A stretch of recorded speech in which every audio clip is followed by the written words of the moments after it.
I'm Judith Bannon. I'm visiting from the United States because I'm talking with teachers and administrators here in New Zealand. It's been a wonderful opportunity for me, and I hope we've had a good time with the teachers and administrators that I visited with so far. One of the things I'm talking about is characteristics of kids between the ages of 10 and 15. That's my whole background.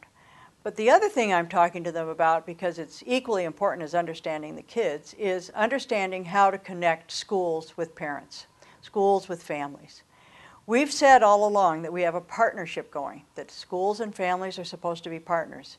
And yet often we find that they exist in parallel lives. The schools go on and do what they do, and the parents go on and do what they do, and they only come together perhaps for parent conferences every now and again, or unfortunately when there's some sort of a big issue that goes on. I think that this is a crucial connection. I think if we don't connect parents with schools, we're missing out on something very important. The research shows that students learn more, retain more, like school more, graduate more, and altogether get better grades and like school more if the parents are involved with them in education. Now, this doesn't mean that parents come up to school and go to meetings. It doesn't even mean that parents come to parent conferences. It means that parents show an interest in their children's education, talk to them about their education, and let students know that education is important in their lives. Lots of parents do this automatically. Of course they're interested in their children's education. But there are so many things that if we think about it, we can't really teach if the parents don't help us. For instance, I'm an English teacher. It's very hard for me to teach children to love reading and to want to read if there's nothing to read around the house. Or to talk about social studies. It'd be hard to be a social studies teacher and really share social studies with kids if parents don't talk about current events or they don't understand the political or civic lives that they lead. The same is true with math. You know, if numbers aren't used, if kids aren't ever called upon to measure or to count money or to do anything with numbers, how can we really teach math? We can teach them the skills, but the real learning goes on at home. Parents are the first educators of their children. But more than that, parents teach things we can't teach at school. They teach respect for authority.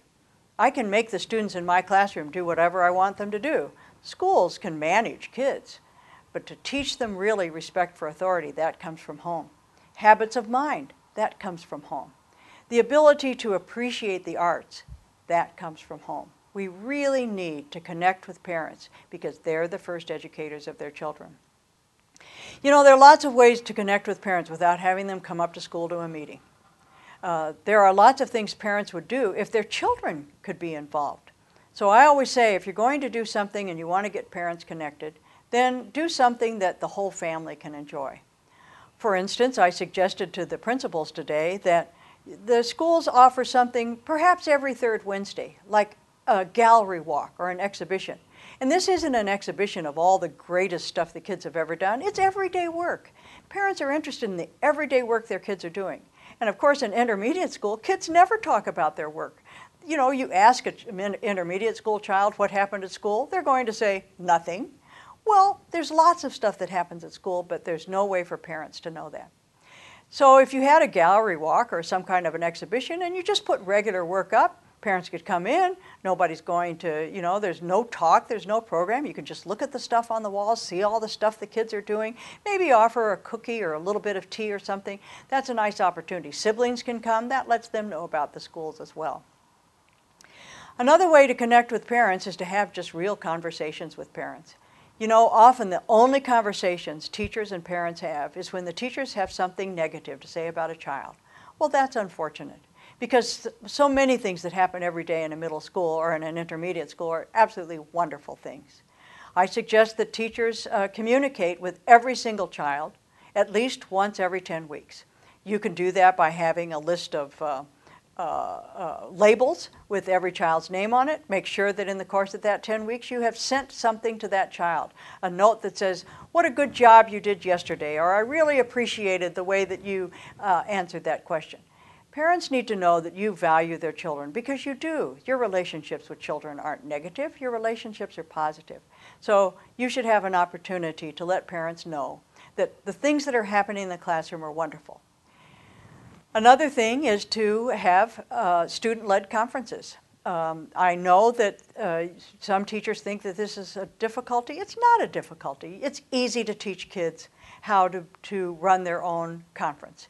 It gives parents a wonderful opportunity to hear what their kids have to say about why they've learned, what they haven't learned, and to set their own goals so that the parents and teachers together hear this student setting goals for the next 10 weeks or for the next trimester or semester, whatever it is. That gives parents that opportunity as well. We have to get over the idea that having a bunch of parents come up, that numbers mean something. Numbers isn't what's important. It's each individual parent connecting with the school and having an opportunity to know what's happening in the school that's going on with their child. And for the school to be open and welcoming and really want those parents to be there and to share in their child's education. Again, we say that this is a partnership, but often we don't really want it to be a partnership. We think we want to do it all as educators. And sometimes parents worry that they'd like to do it all too. But together, particularly with intermediate school kids, we can make their lives so much better because they're wonderful kids and they're wonderful for both of us to work with.